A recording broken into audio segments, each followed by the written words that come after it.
Did you, while in the military, ever hear any USOs or UAPs that you were told to be quiet?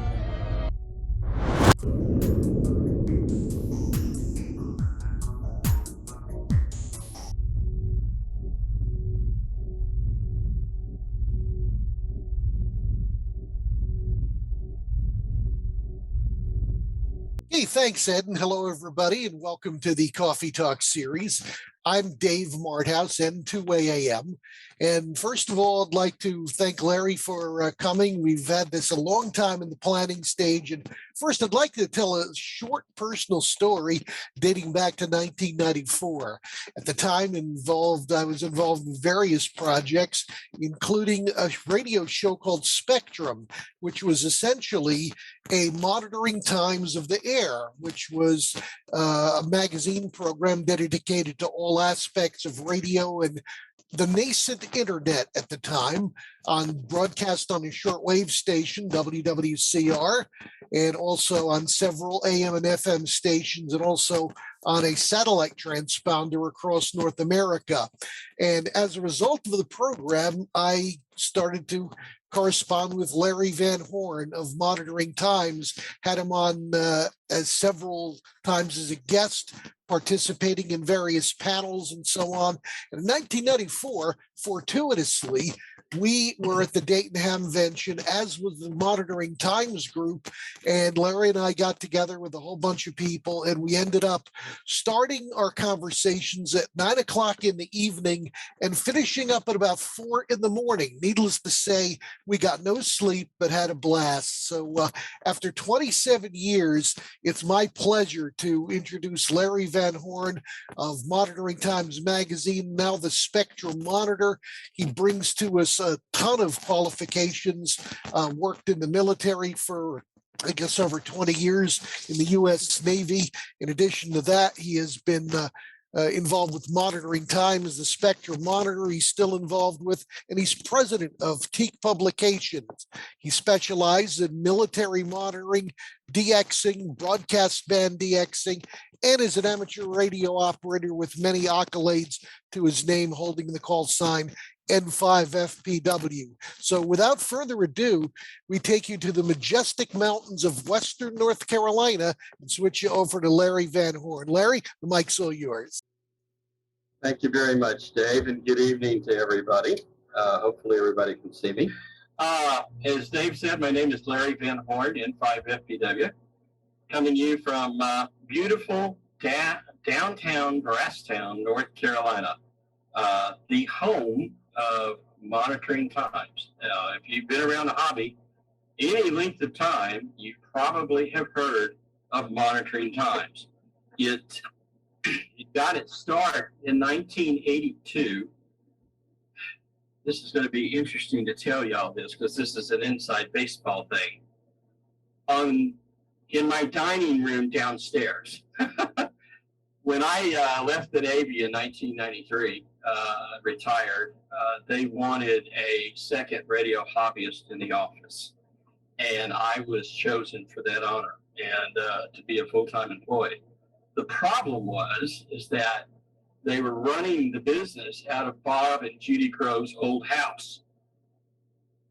I was the straw that broke the camel's back. I had to go build a brand new Monitoring Times out on the highway. Well, they had a house to sell. Who better to sell it to than the two new guys, Larry and Gail Van Horne? So what you see around me here is what used to be, well, it's now my 500 square foot room, shack, used to be the manufacturing for Grove Enterprises. This is where all the equipment was made and all that kind of stuff. So it's always been a sort of an interesting thing from that perspective, that Gail and I have had a long history here in Brasstown. We've been up here again since 1993.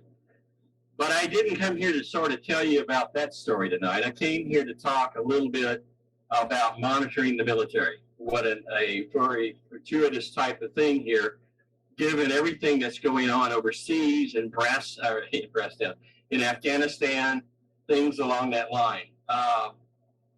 But before I talk about now, I want to talk a little bit about how we sort of got here. So I'm going to go ahead and bring up the spreadsheet, the PowerPoint. I have been in the hobby since 1964 as a kid. In 63, my parents gave me a 5.2 GE AM radio, and I thought I was the greatest radio listener that ever had been. And it was really a neat experience. Mom and Dad, I think, saw something there. And so in essence, in Christmas of 64, Mom and Dad gave me my first radio. There it is. Anybody recognize that without looking at it? It's a Hallicrafters S120. That started me on a military monitoring adventure that has no equal at this point, I think. Back in the day, analog dial, we could listen to SAC bombers 24 hours a day, airborne command posts, ships, you name it, it was out there. I mean, we always had a lot of fun in being able to listen to everything there was to listen to, even on a radio of that quality. I used the living dickens out of that thing until basically after I got out of high school, and then all of a sudden the Navy called. In 1971, I packed that up, put it away, and joined the Navy. Didn't get my first choice. I wanted to be in aviation, but they stuck me on destroyers as a sonar guy looking for subs. But that got me started. And there were a lot of things back then to listen to. I mean, we listened to the Russians march into Prague. Radio Czechoslovakia was on that night. Radio Prague was in Czechoslovakia. We could hear the Russian tanks in the background as they were broadcasting. We listened to Russian cosmonauts, U.S. astronauts, as I mentioned before, SAC bombers, all kinds of things. So military monitoring has been around for a long, long time, but not in the present form that we have today. When I got in the Navy, one of those great things that happened is that during my time in there, I got really interested in Navy communications. I actually, when I got home from boot camp, I bought a Radio Shack realistic, I think it was like a 9-band portable shortwave to carry with me so I could listen while we were out at sea. But that wasn't enough. I wanted to listen to military aircraft because we follow a carrier, and I could see that carrier in those planes, and I wanted to listen to those planes. Well, in 1982, Bob Grove, who started Monitoring Times, decided that he agreed with everybody. A new scanner had just hit the market called a BC-220. It was the first scanner in the marketplace that ever had civilian aircraft in it. But notice it doesn't have military aircraft, which is 225 to 400. So Bob and his engineers came up with what you see on that screen right there. It's called a SCANVERTER. Use stacking technology to basically go in and you'd punch in a frequency, and then you had a little chart, and you had to go and figure it all out where you were. Didn't make for really great listening when you only had 20 channels to begin with, but it worked. It worked well, and a lot of us used it to log a lot of interesting things as far as military air communications went. And it was really cool because after that point, I had changed my designator or my rate in the Navy, so to speak, and I went from the surface side to the aviation side. So now I got to be the guy on the aircraft carrier, and it was sort of interesting going around the aircraft carrier all the time and carrying the scanner and going, I hope nobody catches me listening to this. They're going to think I'm a Russian spy.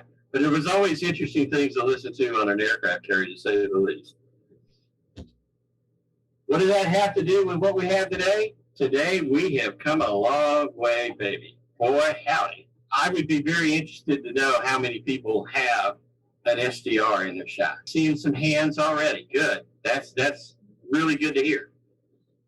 This technology that you see in front of you right now basically has changed the way we do business, especially in the form of not only monitoring the HF bands, but right up into the satellite frequency. I'm going to expose you here in a little bit to some information that's probably going to shock you. It comes to satellites and things along that line. these SDRs, that's it. In fact, I don't know if you can see here. Those are the three just some of the three I own. That, folks, is an SDR. That's the size of a matchbox. This AirSpy HF plus Discovery covers 0 to 260 megahertz.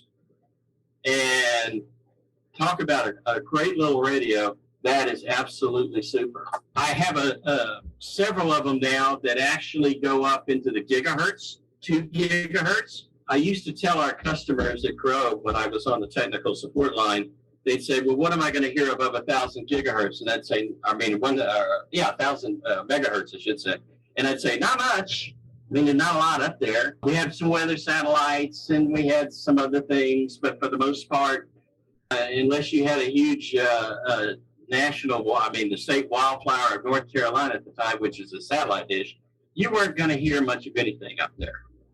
That's all changed now. In fact, the technology that we'll talk about here in a little bit is pretty amazing. That's 3 of the ones that I own. I actually have, I think, a collection now. Probably about 25 of them in the shack. Gail and I are SDR4, but that has to do because I write the SDR buyer's guide each year for our flagship publication and also Monitoring Times. There's first question everybody asks me, where's the tuning knob, Larry? I want to see that tuning knob. There's your tuning knob right there. A mouse and a scroll. A mouse, and the scroll in the computer. The beauty of these SDRs, especially in the military monitoring side of the house, is the fact that, as you can see right here, I'm looking at a chunk of spectrum, a big chunk of spectrum. This is actually a small chunk right here. I can actually go in with my top of the line that I have in the shack right now, which is an RSPDX from SDR Play, and I can look at 10 megahertz at a time. And that's a pretty good chunk of spectrum. But more importantly, I can scan a much bigger swath than that. I'll talk about that in just a second. Anyway, this is what you have. The beauty here is many times when new things would be instituted within the amateur radio community, you would have to go out and buy a new radio. There's not a single one of us that hadn't probably gone to Dayton or any other hamfest and, I got to have the latest and the greatest because, that's the way it sort of runs. With these little guys, you don't buy the new one. You go over here and you buy, or you take and you replace it with a software package. And the beauty of this is this software package that you're looking at right there, which is SDR Sharp from the AirSpy folks, that software package costs nothing. It's absolutely free. Most, and I say most of the software packages that we deal with today are, in fact, free. Why is this technology better than, say, the R8 behind me or the R5000 or my 7200 over here, that kind of thing? Simply because there it scans slow. The noise, the noise at 2 megs is going to be a little higher than maybe 30. So if you're doing a squelch thing, you got to be sitting there constantly. I can sit here with this radio and I can do what they call an IQ recording. And literally at any point, I can take this radio, I can record up to, depending on the SDR, 10 megahertz of spectrum at one time. And I can, as long as I got hard drive space, I can continue to run that IQ recording for as long as I want, and I can go back later and replay it and pick off of it anything that I need to pick off of it. So that's one advantage from that. The second advantage from that is these are using the computer's processing power. So the more powerful the computer you have, the more processing power that you're going to have when it comes to using one of these SDRs.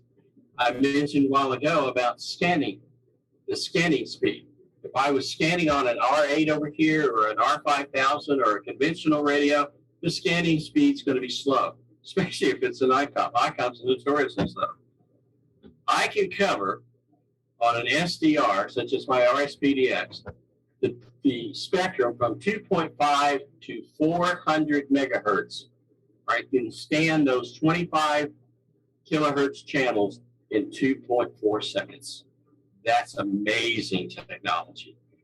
That means that, in effect, I am not going to miss anything in that large swath of radio for the 175 megahertz of frequencies, where things are relatively quiet anyway, as you'll see later on. So this technology has really started changing things. This is what by the way, it's not expensive. You'd probably spend more for a good set of headphones than what you will for this radio, or any of the RSPs or any of the SDRs, especially the lower ends. And when I say lower end, I'm not degrading these radios anywhere. My son, who's also part of our company and a ham radio operator, W4LPH, who lives in Charleston, recently picked up a Perseus SDR radio, which is a top end. His air supply was $3, and there's a big price differential between a Perseus at about $1,000 and this one, which runs, I think the last time I saw he had it on sale this summer for about $150. So this is the one mindset I want you to keep from this portion of the talk. This is the kind of technology that if you put this thing in place, your success rate in monitoring this big chunk of spectrum that the military uses, it's going to be worth your while, to say the least. So where do you listen? Okay, I'm not going to be flippant here. I'm actually telling the truth. The military operates from 0 kilohertz to light and beyond. Okay, that's just a fact. That's the way the military does its thing. But there are specific areas in the spectrum that you can tune into to hear military comms.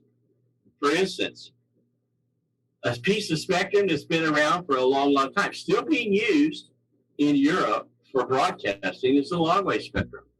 Not as many non-directional beacons as we used to have down there before. All of the DGPSs in the United States are gone. Basically, it's a function from overseas. There's NAVTEX broadcast up at 518 kilohertz in this country that are done by the Coast Guard. But it's down low where it's where the submarines are. I always call it the submarine band, and there's a reason for that. Because this is where the submarines, if you've ever seen The Hunt for Red October, some of the other movies, there's several of them that involve this. This is where they get their message traffic. Because at these wavelengths, the message is penetrated. We have some huge radio stations in this long-wave radio spectrum. Most of it, I'll fully admit, it's encrypted, okay?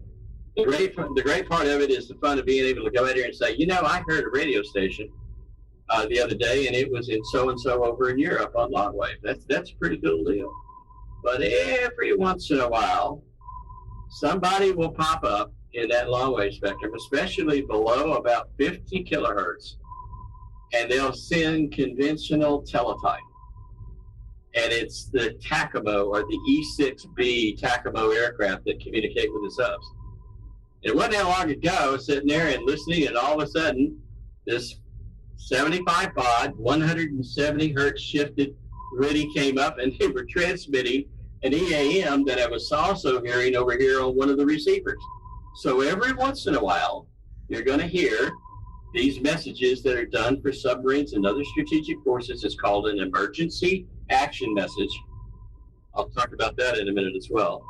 And you'll be able to monitor that, and it's done down here in the clear. Again, the majority of the communications in the long-wave spectrum is encrypted. There is no voice, by the way, except for the broadcasters. HF is where it's really going to happen for most people. This is, as a ham, everybody's got that ham HF transceiver usually in the shack. A lot of them very rarely will go out and explore anything outside the ham bands. Once in a great while they say, hey, I heard Radio China International, whatever, but this is where the action is at. This is where we do this. There are 4 major segments in this band. These are all the frequencies that are non-ham, non-broadcast. In the vernacular, we call them, and I have no idea where this came up from, but it's been this way my whole time, to call them utility stations. And that's exactly what we have here. Basically, it could be literally anything. It could be a spy numbers broadcast. It could be a fax weather broadcast from the Coast Guard. You name it, you're going to find it here in this spectrum. These are the frequency range. So the first set of frequencies that you see here are the fixed service bands. And again, this is where the smorgasbord is at. You never know what you're going to find here. My HF database right now has about 27,000 entries in it, because that's sort of my playground here, and I log everything that's here. So there's, I used to laugh when I was in the office. I'd take a call and they'd say, "Shortwave is dead." Really? I got 27,000 entries in my database. Shortwave is far from dead. To use the analogy, several years ago during one of the ITU conferences, the hams wanted to kick the broadcasters out of the 40-meter band completely. In other words, have it be an exclusive assignment to ham radio only. Guess who the objectors were? The shortwave broadcasters. They said, "Well, we'll let you have that band maybe 40 years from now." Not so fast. It didn't happen. We did manage to clear it from 7.2 down, but 7.2 to about 7.3, we still have broadcasters. But even at that, within the ham bands, you're going to find occasional military comms as well. But again, here in the top set in the fixed band spectrum, these frequencies are on kilohertz, tuned in the upper sideband mode, and you just never know what you're going to hear. The next set is what we call aeronautical band rooted. In other words, these are the communications that are devoted to airlines, commercial aircraft, private aircraft flying on airways, that kind of thing. That's what these are frequencies. They're spaced, by the way, here now at 3 kilohertz between frequencies. Mode is going to be upper sideband. Most of the communication is going to be voice. You're probably going to be able to sit here and one of my favorite frequencies that I like to listen to from time to time is 11,300 kilohertz. That is a area of what they call a major world air route area that covers flights over Africa. And it's really cool to be able to listen to all these various African ground stations talking to civilian aircraft and also military aircraft as they're going to and from their destinations. So this is a band where you'll hear primarily voice, but there's also another mode in here, and it's called HFDL. Basically, it's HF Data Link. It's an AirLink mode, the company that provides services for commercial aircraft. And while the bands may not seem as busy as they used to be, and a lot of the stuff you're going to hear is basically the aircraft's reporting over a particular reporting position to the ground controller. All the action here is going to be in the HFDL portion of the various assignments. There is a host of these radio stations all around the world sending this digital signal and communicating with civilian and, yes, military aircraft. So, again, the SDR makes this thing relatively easy. The software involved, again, on this side, free software for the HFDL as well. You can sit here and you can decode these aircraft communications. They'll be talking about weather, maybe a flight plan change, all kinds of emergencies on the aircraft, the rowdy passenger, that kind of thing. So you never know what you're going to hear there. The next one is sort of an interesting place to go. I'm going to save it for last. Down below that are the Marine bands. For many, many years, that was the place where I absolutely loved to hang out. And it still is. I mean, there's still a lot to listen to, not as much as there used to be. I learned Morse code, not only from the Navy, but I honed my skills in the Marine band. In other words, used to you would find CW coastal stations sending their markers and sending CW traffic to and from the ships. Well, technology gets advanced, just like I'm not using that 5-tuber anymore. The technology gets advanced, so now we're into an area where we're using a mode that some of you may have heard of, Sitor V. Cytor B basically is a sort of a broadcast kind of thing. And you can communicate back and forth as sending messages and this kind of thing. There are about 5 or 6 frequencies in this marine section down here that I do hang out with. Again, using SDR technology, I have the capability of spawning simultaneously on my SDR, using one SDR, 6 receivers simultaneously. So I can monitor 6 different digital frequencies at one time. So I have a lot of information coming in. But sometimes these communications can be very, very interesting. The one that immediately comes to mind happened here last month. Just happened to be in the right place at the right time. And we had one of the natural gas tankers in the Persian Gulf that was hijacked. And I saw the distress message on the marine coastal frequencies. So again, you never know what you're going to get. This is just one of those interesting things. There is a host of frequencies right here. The lower side is usually the ship side. The upper side is where you'll hear the coastal stations. In between there, you're probably going to see nowhere near the CW stations anymore, but what you will see is a lot of military encrypted communications, an advanced digital mode that the military uses. That's a lot of it. Again, the upper part of the band is where you'll hear voice. Some of the voice you'll hear up there includes the Coast Guard high seas broadcast, that kind of thing. You'll get weather broadcasts for some of the various ocean areas.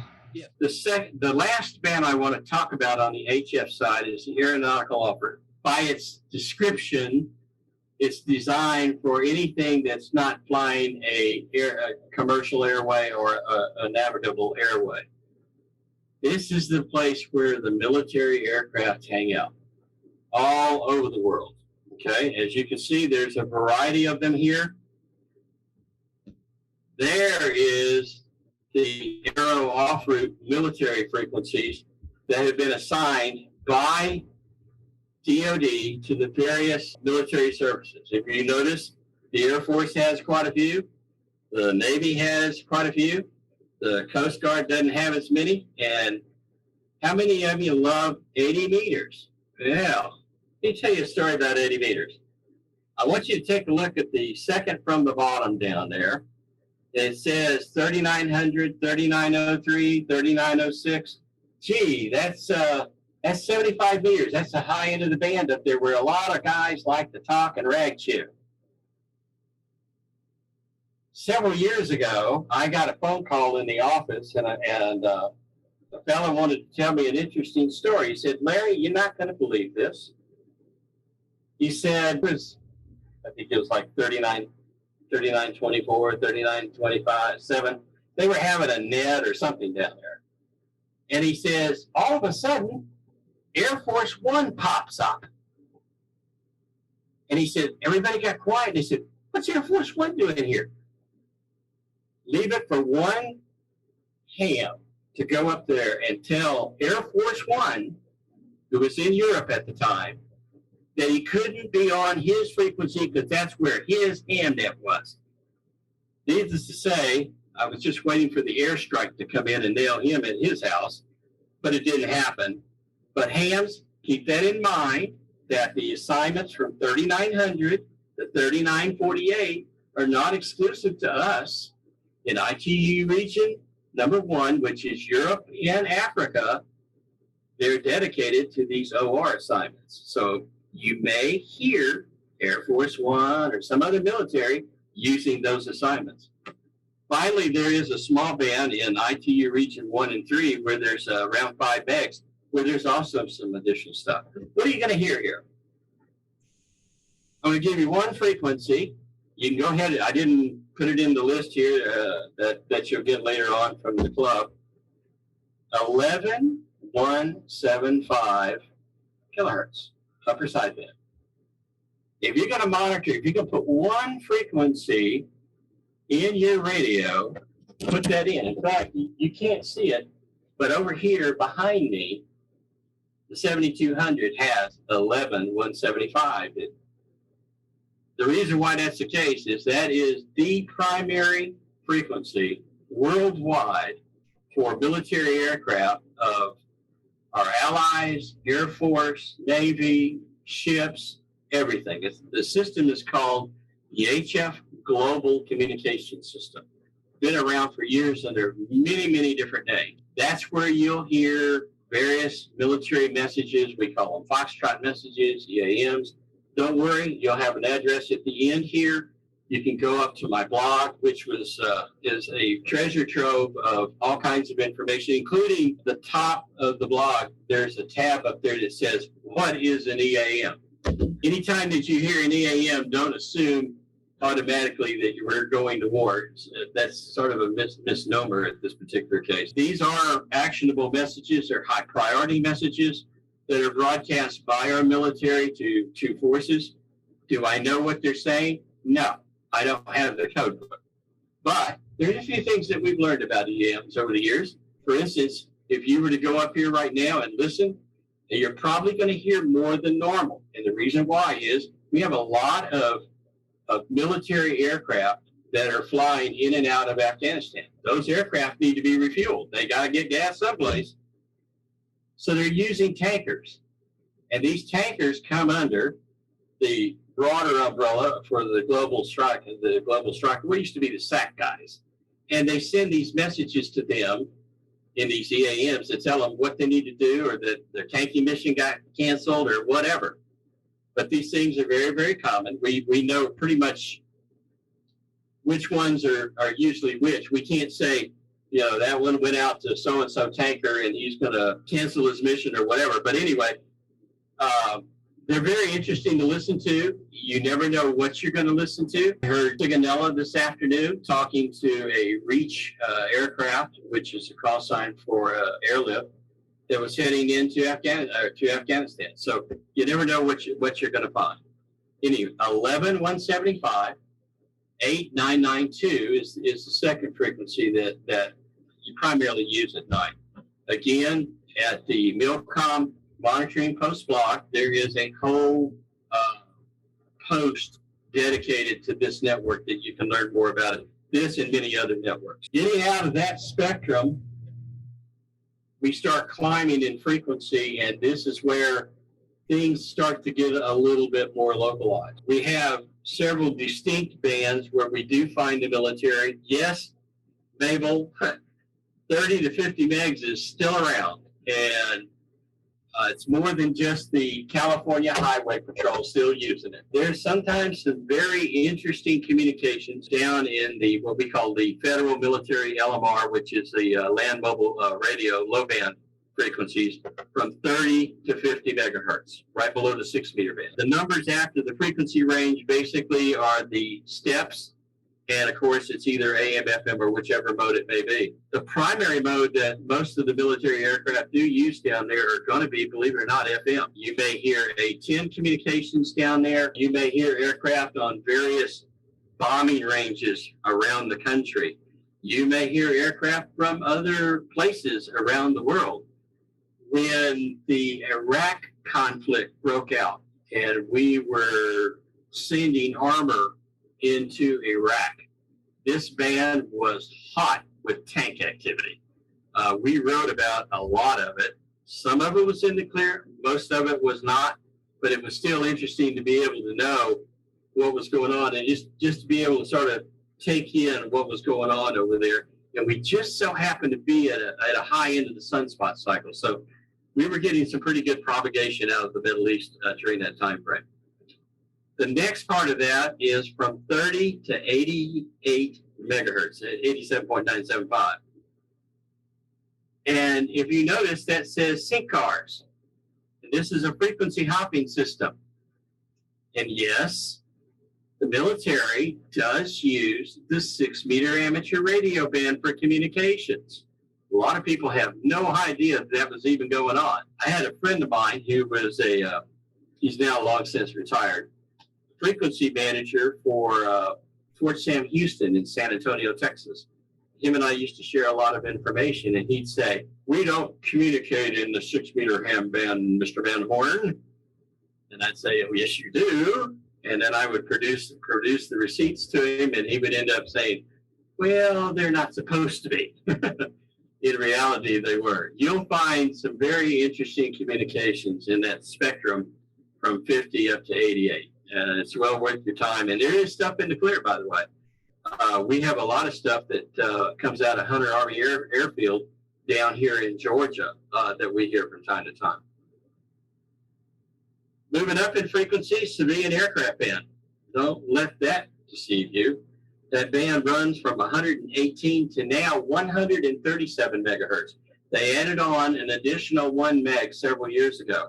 The spacing is 25 kilohertz in the United States, but if you're overseas, it's 8.33 kilohertz in Europe. Mode is always going to be AM unless it is ACARS. ACARS is the VHF civilian aircraft equivalent of that HFDL that I mentioned earlier, that the digital communications that the aircraft use down in the rooted aircraft band. So you have majority of the frequencies up here are going to be air traffic control. Does the military use it? Absolutely. I mean, it's one of those things that on a regular basis. I'm 2 hours north of Atlanta. I'm 2 hours south of Knoxville, which has a Air National Guard refueling base. I'm 2 hours east of Chattanooga, and I'm 2 hours west of Asheville, which both have National Guard components. Or as we say in Brasstown, we're 2 hours from nowhere or everywhere. The civilian aircraft band can be very interesting. You can hear transiting aircraft. Sometimes when these aircraft fly low-level routes, they may be on these frequencies. So it's a good place, a good thing to learn that civilian aircraft band. Again, the spacing is 25. Moving up in frequency from there is the federal and military LMR high band area, from 138 to 144, right below the 2 meter ham band, and from 148 to 150.8 are two segments that are primarily DoD in its entirety. Spacing is 12.5 kilohertz. You're going to find narrowband FM. You're going to find AM down there. Yeah, there's actually AM, air-to-air communications down there. You're going to find Project 16, Project 25, or P20, AFCO P25, Phase 1, Phase 2, digital communications. You're going to find alarm systems on the bases. You're going to find a wide variety of things down here. One frequency I'll give you from that range is 139.6. Hope I said that right. And that is a pilot to dispatcher. That's one you want to put in to your radio. That's sort of an interesting frequency to listen to from time to time. There are segments down here that have aircraft communications, not just ground. Most of the time, you're going to have to be within line of sight of the base in order to be able to hear these frequencies. Several years ago, when DoD really got hot on the trunking side of the house, a lot of military frequencies that we had down here at the bigger bases were no longer being used. So this band is nowhere near as active as it used to.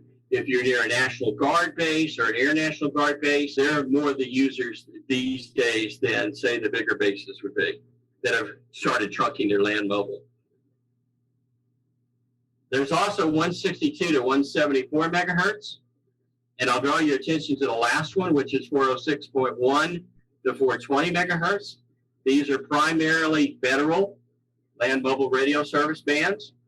This is where the feds do their thing. DoD is still a player in all those, but nowhere near what it was, what it used to be. And the reason for that is in 2004, I started receiving reports in the office from various folks out in the field that their garage door openers were going crazy.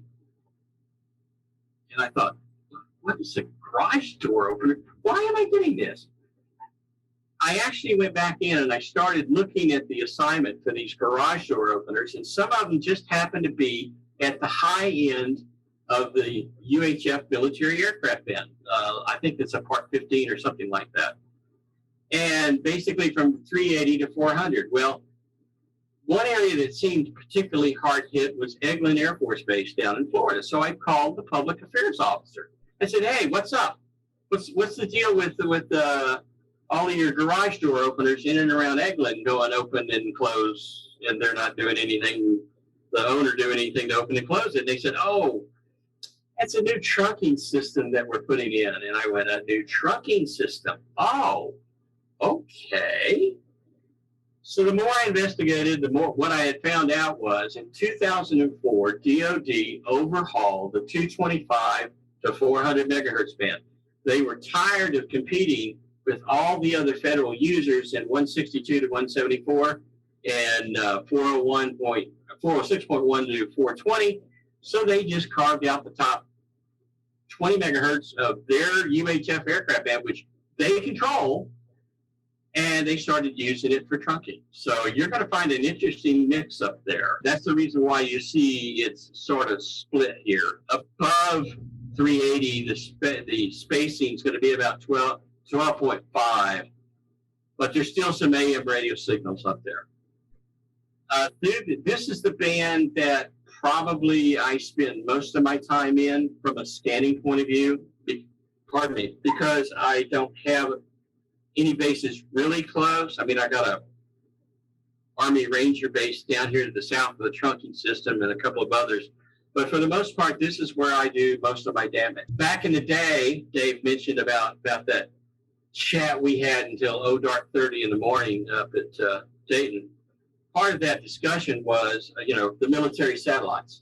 Over the years, the military has had a wide variety of satellites that they have put in orbit, in geostationary orbit, from 204, and they use the frequency downlinks of 240 to 270 megahertz. They're still there. There's not near the clear voice, and they're in the process of switching over to a new, what they call MUOS satellite system, which uses the top end of the band. It's sort of like the way it was described to me by the people in charge of the program. It's a military satellite cellular system. In other words, they can shoot targeted beams down to certain areas, and they use spread spectrum technique and all that. But they're still carrying these legacy 240 to 270s so that they can, until they get everybody switched over. So this band is still in use. You still hear things. Probably the biggest thing you're going to hear in this band are South American pirates who have figured out how to buy the equipment and use it for their personal repeaters. And I always laugh at these guys, especially in Brazil. They love to use these military satellites. And I said, well, one of these days they're going to get the surprise of their life when the military knocks on the front door and says, we want your radios. You can't be using them on our satellites anymore. But the Brazilians, the Portuguese guys, and there's some stuff, the Russians as well, have been known to hijack these transponders. Again, on my military monitoring post blog, there is a detailed list of all of the various military satellites and their downlink frequency. So consequently, in that 162 to 174 and 406.1 to 420, there's not going to be as much military there. There's still some users, such as the Army Corps of Engineers. There's still some fire departments and stuff like that down there. If you're looking for the trunking side of the house from the military point of view, and you're close to a regular base, I'm not talking about air guard or anything like that, close to a regular base, be looking in that 380 to 400 megahertz section. The radio website, scanner website, radioreference.com, has really good stuff on the various trunking systems that are available around the country for the military. Then we're going to get into this. This is the new frontier. This is where the SDRs shine. I can remember when I was the managing editor of Grove's Satellite Times magazine, and we ran that for over 5 years. I can remember using big dishes and you name it to monitor satellites. Now that's changed completely. The first thing I have listed up there is Inmarsat and Iridium, 1525 to 1559 megahertz downlinks. Those are divided into two segments. One segment is marine, that's the lower side, called Inmarsat C. The upper side, the upper set of frequencies is the Inmarsat Aero. The This is where the bulk of marine and aircraft traffic has gone to. This is where it's at. Now you say, man, I don't have any room to put up a satellite dish in my yard. You're absolutely right. Most of us don't. What if I told you that you could go up to Amazon right now and buy a package deal with a small, about the size of a 15-inch, maybe a little bit smaller laptop plate, what they call planar type antenna, the receiver, an SDR receiver, and all the goodies for about $80, $85, and you can monitor those satellites right there. That's a pretty good deal. And by the way, it is free. The software to run this and see these signals, voice, data, everything is free. The only thing you got to put out is about $80. And I laugh. The little antennas that they have up there now, one of the sites, you got a suction cup and you put it on the window, and as long as you're pointed in the general direction, it'll get a signal. So, there's satellite listening has never been easier at this point, and this is the new place to look. The site I'm going to refer you here to, and I'm sorry I didn't get this in the talk notes, is rtl-sdr.com. That's the initials rtl-sdr.com. That is the monitoring times of the software-defined world. I have absolutely been floored at the things that people are using these SDRs for. There's a whole bunch of these people who monitor these weather balloons that they send up. That's a whole hobby, and they decode the stuff directly from the weather balloons. There are other people who use these things to listen to bats. I'm not joking. Bats down in the very low frequency range. Go up, go down. You never know what you're going to have. But it's all there on rtl-sdr.com. Good website to go to. Second piece of that, of course, I mentioned the UHF.MIL sats. They're still around. You can still do some stuff. I've got a Grove SCANTenna sitting up there on the roof, and I can hear them, even without using my UHF setup. Two new areas of the hobby that probably at this point is one of the more interesting things to do. The first one is what they call ADSB hex coding. Every military jet and also most civilian aircraft have the ability to send out a unique hex code. It's a six digit or letter digit hex code at 1090 megahertz. I'm sitting over here right now. I can't flip this around, but I'm looking at my screen here. I have a station that I feed, and I'm looking at aircraft that are over Nashville. That looks like Birmingham, Huntsville, Atlanta. I see this long line of aircraft coming down the East Coast that are going into Charlotte. This is one of the more interesting things that I've done.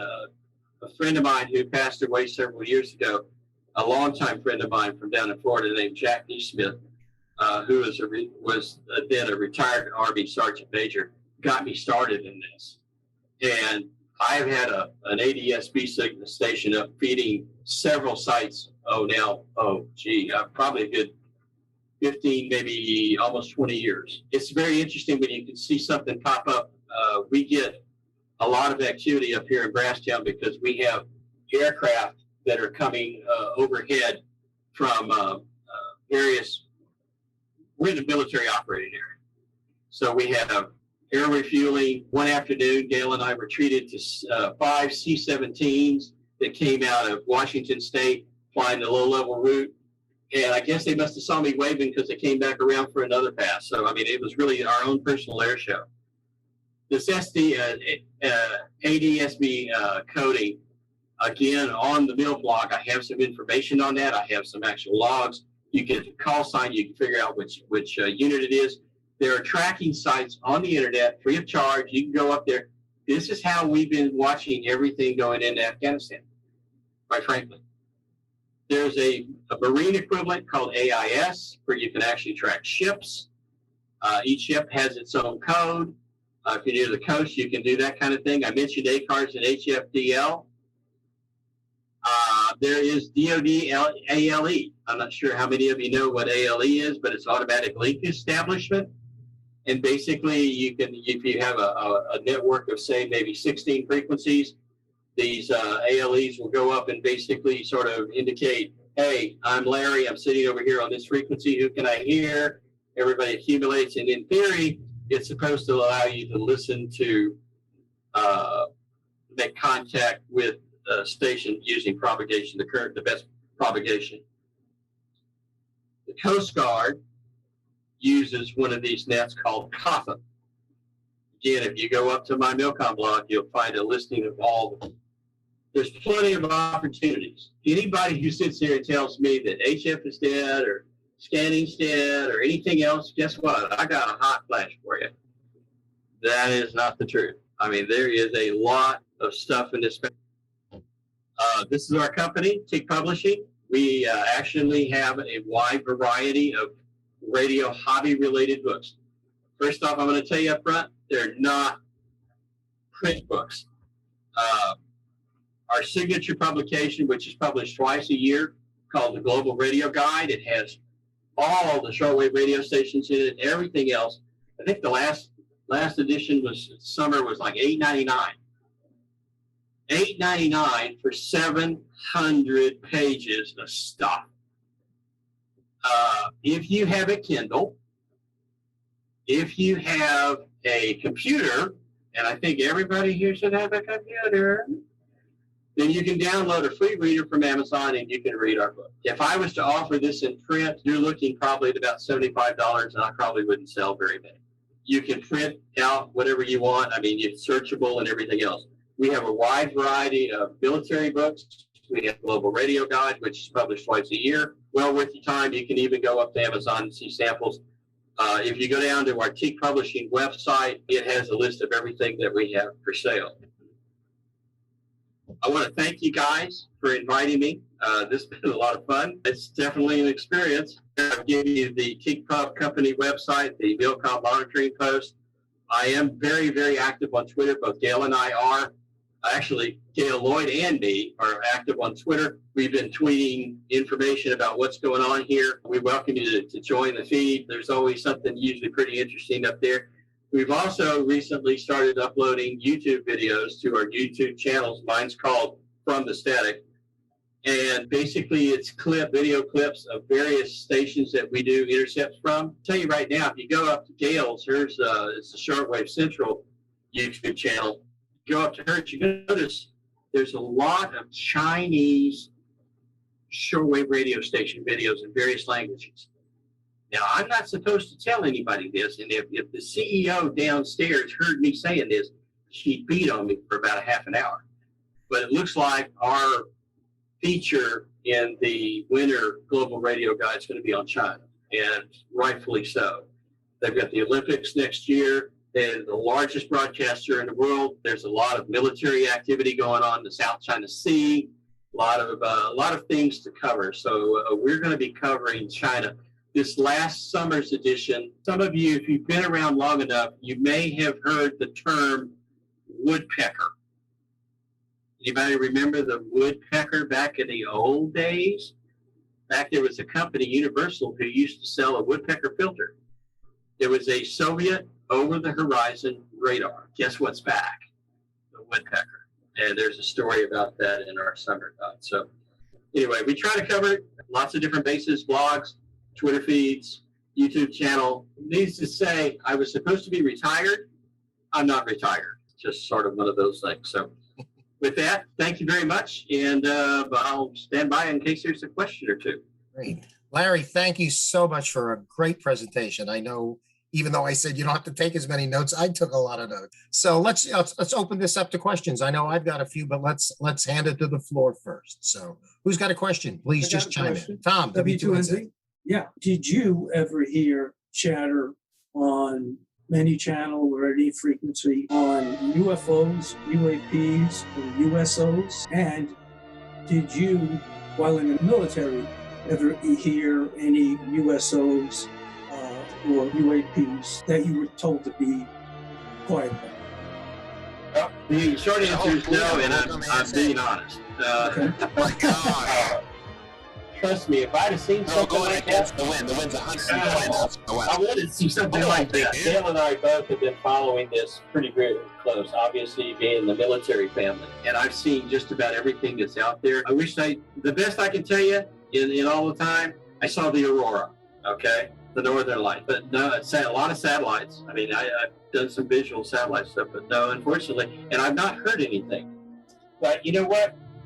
Just to sort of put this in perspective for a lot of people, because I had one time a fella called me up in the office and he said, this information that you're publishing, Mr. Van Horn, is really aiding the enemy. And I said, okay, it's in the clear. They're using a 10 kilowatt transmitter on shortwave to transmit this stuff. And how's that aiding the enemy?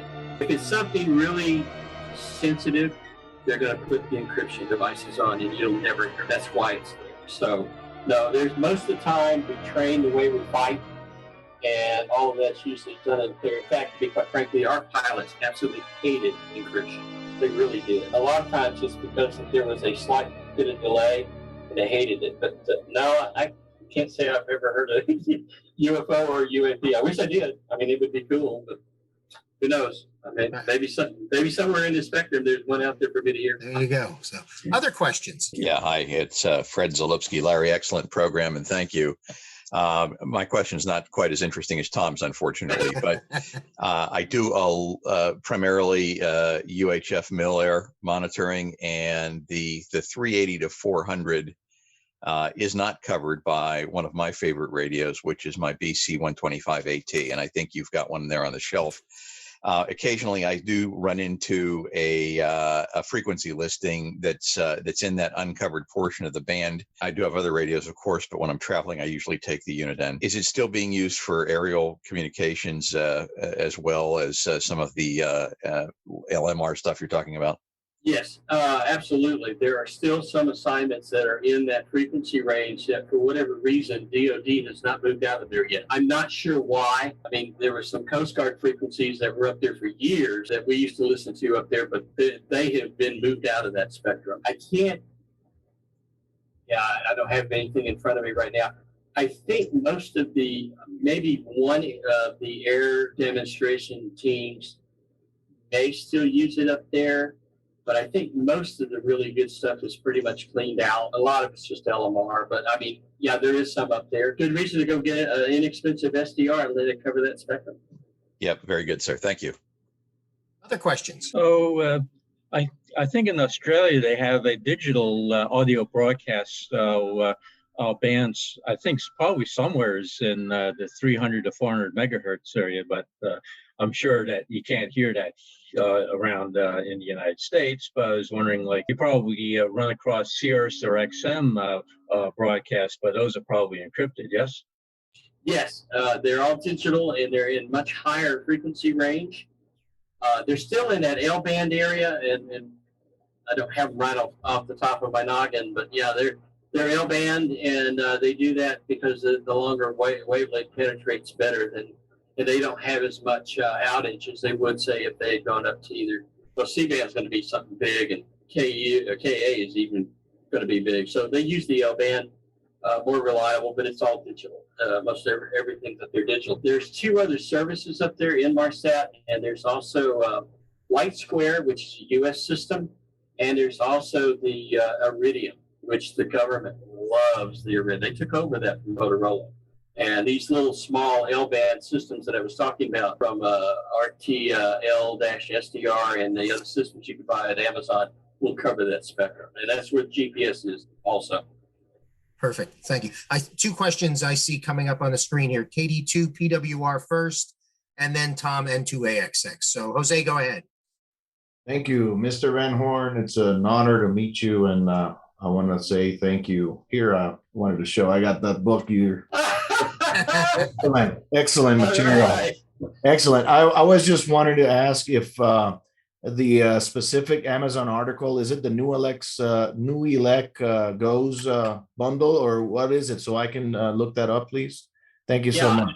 Yeah. The New Elec has two different systems. One is for GOES, and that requires a bigger antenna system. The other one, and again, I'm just looking at it today, just if you go up and punch L-band in Inmarsat, something along that line at Amazon, you'll get it. Having said that, those bundles are nice. I'm waiting to order the one from RTL-SDR. They've got a better system in place, in my opinion. Unfortunately, right now, the supply chain between us and, I guess, China, where they get it, is strained a little bit. They're supposed to have some in this month, but I'm going to be patient. And once it gets in, we're going to do a review on that in the Spectrum monitor. It's going to be something I'm going to be looking at this fall. Hopefully. Thank you. Thank you very much. Yeah, Thank you. Tom N2AXX. Thanks, Ed. And Larry, thank you very much for a great presentation, just chock full of information and ideas. Two questions. That pirate content that you mentioned from Brazil, Mexico, and so on, is that on FM or is that on sideband? And what part of the spectrum, please? That pirate activity is on U.S. military UHF satellites, and it's usually FM, and most of it's coming out of Brazil. If you're on some of the UHF birds over Europe, you'll hear the occasional Russian or two. But here in this hemisphere, it's primarily coming out of Brazil. DoD has tried their best to get them out of there, and it's we've had a couple of articles, both in MT and TSM, on it. But yeah, I mean, if you know Portuguese, you can figure out what they're doing. I'm not a Portuguese person by any stretch. I've got other languages, but There was an interesting presentation on that, Larry, as well, too, at the SWL Fest back in 2019. So it was a great show. Yeah. So that's up at 1500 megahertz roughly? No, that's 240 to 270. And the specific frequencies are going to be any of the 25 kilohertz channels go up to the MILCOM monitoring post block, and you'll see a tab at the top that has UHF satellite frequency list, and you can listen to them on there. Yeah, and the antenna that you referred us to, the antenna kit on Amazon for the RTL SDR dongle, what is the antenna exactly? It's a dish or an active amplified antenna? It's a flat antenna about like that. And For 1500 megahertz roughly? Yes, sir. Thank you. Other questions? Thank you, Ed. So actually, a little interesting sidebar, Larry, is that talk about monitoring, is that regarding Afghanistan, is the BBC World Service had a piece around 4 o'clock this afternoon after Biden's speech talking about the number of flights going out of Kabul. And monitoring actually had the link to air traffic control at the airport, and was sort of confirming the ABC correspondent on Twitter saying there's not much happening here. And they actually had a frequency distribution of communications from the tower, which I thought was rather interesting. Good use of the service. So. Yeah, we had a fella that in the UK, shall remain nameless because that's the way he wants to. You probably heard about the C-17 that came out of there with 823 adults. He's the one that broke the story, and he monitored that off the Inmarsat Aero side. He was actually listening to the ground station call sign Kingpin talk to that reach flight. You couldn't hear the other side, and I still don't understand what Dave is doing over there, but he had a series of little clips, and the guy on the other end, which basically is sort of like the controller for that area, he goes, "How many people did you put in that airplane?" He said, the pilot said, obviously over 800, and he goes, did you really put that many? Yeah, it was a fascinating piece of communications, and he heard it on the military with a small setup, just like I was just talking about. So the spectrum has really got sort of being interesting, and I'm looking forward to getting up there into this part of the spectrum for sure. Other questions for Larry before we go? Last call. Perfect. Larry, thank you very, very much. So we're glad to have you here tonight. For those of you who are club members, okay, we will post, Larry sent along a copy of the PowerPoint, which obviously will be part of the YouTube presentation. We also have, I guess, Larry, a frequency list as well, too, correct? Yes, yeah. Okay, correct. The frequency list that we sent you is a one-page PDF that basically shows you, in a nutshell, the entire HF spectrum, how it's broken down. Perfect. Okay, so if you're a club member, okay, obviously you'll find it on the monitoring SIG page, and I'll put that up tonight. But if you're not in the club, if you're a guest, if you send me an email to wx2r@arrl.net, wx2r@arrl.net.